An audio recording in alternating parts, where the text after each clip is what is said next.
बेटा जो next question हमारे पास है वो है, कोई अवतल दर्पण अपने सामने 10 सेंटीमीटर दूरी पर रखे किसी बिंब का 3 गुना आवर्तित बड़ा वास्तविक प्रतिबिंब बनाता है। प्रतिबिंब दर्पण से कितनी दूरी पे है? तो एक दिया है अवतल दर्पण, ठीक है, और उसमें कहा गया है कि उसके सामने जो है 10 सेंटीमीटर पर कोई ऑब्जेक्ट, ठीक है, ऑब्जेक्ट जो है वहाँ पे रखा गया है और उसका जो प्रतिबिंब है वो उससे कहीं दूर जो है, ठीक है, वास्तविक प्रतिबिंब बन रहा है। आपको पता है जब रियल जो इमेज है वो बनता है तो हमेशा वो इन्वर्टेड होता है, उल्टा होता है। अब आप डायग्राम से ही समझ सकते हैं कि जो हमारे पास इमेज बनेगा, जो प्रतिबिंब हमारे पास यहाँ पे बनेगा, तो वो बड़ा बनेगा, ठीक है, इन्वर्टेड होगा, ठीक है। और वो ऐसा क्यों होता है? क्योंकि जब centre of curvature focus length के बीच में या फोकस दूरी के बीच में जब हम ऑब्जेक्ट को रखते हैं तो हमेशा वहाँ पे जो भी प्रतिबिंब होता है वो कैसा बनता है? वास्तविक प्रतिबिंब बनता है, लेकिन वो हमेशा उल्टा होता है। तो अब हम यहाँ पे फॉर्मूला लगाते हैं और इस क्वेश्चन को सोल्व करते हैं। तो बच्चों यहाँ पे हमारे पास दिया गया है कि आवर्धन जो, ठीक है, m जो है आपके पास वो दिया गया है 3, तो हम यहाँ पे लगा देंगे माइनस। अब आप सोच रहे होंगे कि माइनस क्यों लग गया साइन, तो ये जो माइनस साइन है वो रियल इमेज के लिए है क्योंकि वो इन्वर्टेड बनता है।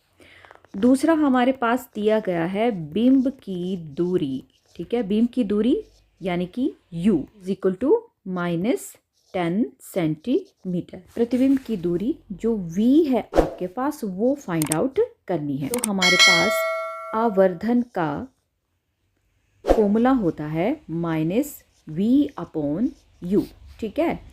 तो m की वैल्यू हमारे पास है -3, ठीक है, और -v हमने फाइंड आउट करना है, u की वैल्यू हमारे पास है -10। अब माइनस से माइनस कट जाता है, अब हमारे पास आ जाएगा -3 इज इक्वल टू v/10, ठीक है।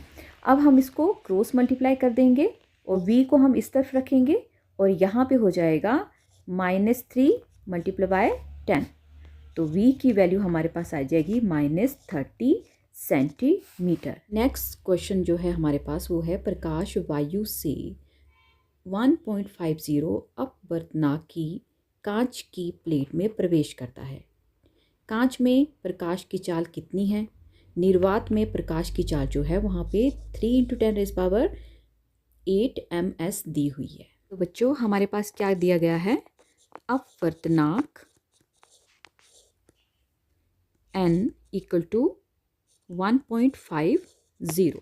कांच की प्लेट में प्रकाश की चाल v जो है हमने फाइंड आउट करनी है और निर्वात में प्रकाश की चाल c जो आपके पास दी गई है वो है 3 × 10⁸ ms।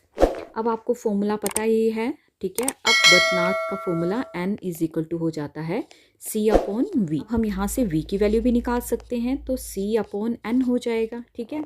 c की वैल्यू है हमारे पास 3 × 10⁸ ms, ठीक है, अपॉन हो जाएगा n की वैल्यू है 1.50, ठीक है। अब जब हम इसको सोल्व करेंगे तो v की वैल्यू जो है हमारे पास आती है 2 × 10⁸ ms।